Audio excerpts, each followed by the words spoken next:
கேள்வி எண் 187.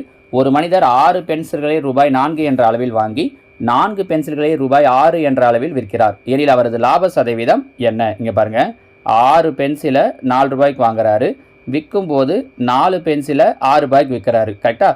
வாங்கின எண்ணிக்கையும் விற்ற எண்ணிக்கையும் சமமாக இருக்கணும். அப்போ என்ன பண்ணுறோன்னா, இந்த 4ஆல் இங்கேயும் இந்த 6ஆல் இங்கேயும் பெருக்கிறோம். அப்போ மேலே என்னவாயிடும்? 6 நாங்கு 24, நன்னாங்கு 16. கீழே 6ஆல் பெருக்குனீங்க அப்படின்னா 4 6 24, 6 6 36. என்ன அர்த்தம்னா, வாங்கினதும் 24 பென்சில், விற்றதும் 24 பென்சில். எவ்வளோக்கு வாங்கியிருக்காரு? 16 ரூபாய்க்கு வாங்கியிருக்காரு. எவ்வளோக்கு விற்றுருக்காரு? 36 ரூபாய்க்கு விற்றுருக்காரு. லாபமா நஷ்டமா? லாபம். அப்போ 16 ரூபாய்க்கு வாங்கியிருக்காரு, 20 ரூபா லாபம்.